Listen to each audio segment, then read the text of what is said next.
PP अगवान Syed Khurshid Shah ऐं ॿियनि ते आमदनी खां वधीक मिल्कियत ठाहिण वारे केस में संदसि पुट फ़ारूक शाह खे नेब सखर गिरफ़्तार करे वरितो।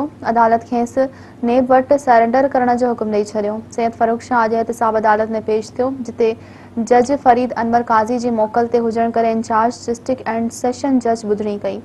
सखर अदालत में सैयद फ़ारूक शाह जे पैनल जा वकील कुर्बान मल्लाणो, सुंदर चाचरण ऐं ॿिया पेश थिया। नेब पारां इन जो प्रोसिक्यूटर वकील पेश थिया। अदालत जे इंचार्ज जज मिसबाल हुसैन फुलपोटो ॿुधणी कई। ॿिन्ही वकीलनि जा दलील ॿुधण बाद अदालत सैयद फ़ारूक शाह खे नेब जे हवाले करण जो हुकुम ॾिनो। अदालती कमरे में सूबाई वज़ीर सैयद अवैस कादिर शाह, पीपी अगवान डॉक्टर आफ़ताब सुमरो, शफ़ीक अहमद पीरज़ादो, अब्दुल रहमान वेंगल, एहसान लाशारी समेत केतिराई कारकुन मौजूद हुआ। सखर अदालत नेब प्रोसिक्यूटर ऐं नेब अथॉरिटी खां लिखत में वज़ाहत वरिती त नेब सैयद फ़ारूक शाह खे छो गिरफ़्तार करणु चाहे थी। नेब पारां लिखत में जवाब दाख़िल करायो वियो त 1 अरब 40 करोड़नि जी करप्शन केस वारे रेफरेंस में जांच लाइ नेब सां सहकार न कयो, जंहिं लाइ गिरफ़्तार करे जांच कंदासीं।